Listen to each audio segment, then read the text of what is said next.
plaisir et une joie immense que je prends la parole au nom de toutes mes sœurs du Mono ce samedi 15 mars 2025 pour vous souhaiter la bienvenue à la place de l'indépendance de l'Okusa.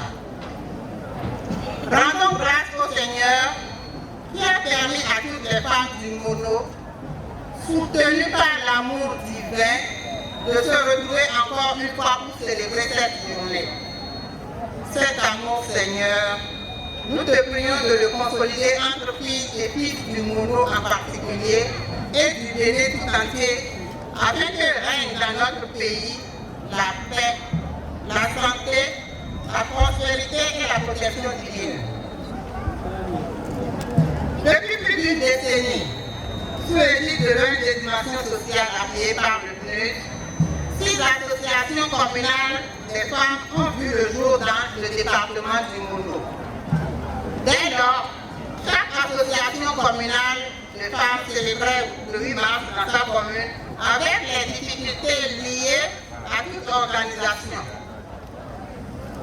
C'est en 2020 que nous avons décidé de nous mettre ensemble, toutes sensibilités politiques confondues, pour amoindrir nos difficultés et faciliter la tâche à nos ministres, députés, maires, opérateurs économiques et toutes les personnes de bonne volonté qui, au lieu de mettre 6 fois la main à la poche pour soutenir les femmes du Mono, ne feront désormais ce geste qu'une fois dans l'année. Mille merci à vous tous.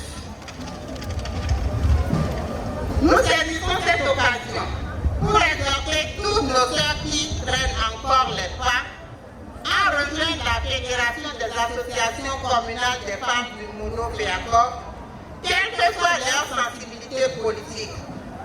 Toujours les femmes, jamais sans les hommes. toujours les femmes, Jamais sans les hommes. toujours les femmes. Jamais sans les hommes.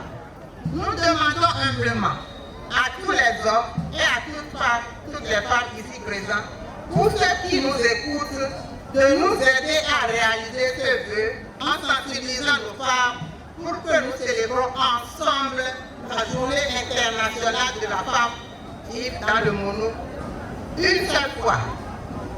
Nous vous demandons ce service du fond de nos cœurs, car cela nous attriste, nous fait de la peine. Nul n'ignore aujourd'hui que les temps sont durs, difficiles. Chères sœurs, nous serons plus fortes. Mobilisons-nous pour gagner le pari de l'investissement dans la femme, car sans elle, aucun développement n'est possible. Passons donc à la vitesse supérieure avec courage et détermination. Au début du XXe siècle, les luttes ouvrières et les nombreuses manifestations des femmes réclamant le droit de vote, les meilleures conditions de travail et l'égalité entre les hommes et les femmes ont abouti à l'instauration de cette journée proposée en 2019, placard et reconnue officiellement par les Nations Unies en 1977, puis la France en 1982. La journée internationale de la femme reste aujourd'hui une brûlante actualité, car tant que l'égalité entre les hommes et la femme ne sera pas atteinte, nous continuerons de la célébrer et de lutter. Le thème de cette année en dit long. Je cite: pour toutes les femmes et les filles, droit, égalité et autonomisation.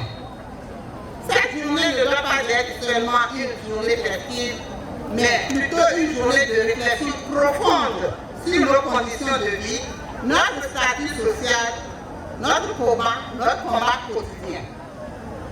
En nous retrouvant pour cette 5e édition, nous, femmes de la Fédération des associations communales des femmes du Mono, devons tirer leçon de nos difficultés, faire des projections pour l'avenir et prendre sérieusement nos responsabilités et surtout notre destin en main, car nul ne nous fera de cadeau. Depuis 2024, les réformes sanitaires du gouvernement de la rupture, du nouveau départ du président Patrice Talon, ont permis d'avoir actuellement au Parlement, parmi les 109 députés, 29 braves femmes, dont 3 dans la 17e et la 18e circonscription électorale. Merci à vous. Merci infiniment au gouvernement du président Patrice Talon et à la représentation nationale pour qu'elle va voter en faveur des femmes.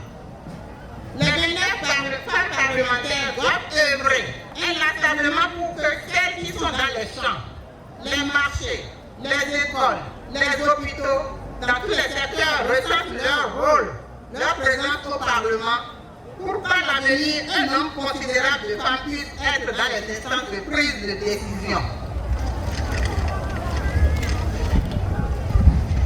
Nous saluons la création de l'Institut national de la femme qui œuvre inlassablement pour réduire de façon drastique les violences basées sur le genre. Nous devons continuer à lutter aux côtés des hommes pour mériter nos places aux postes électifs et nominatifs. Les hommes ne nous feront pas de cadeaux.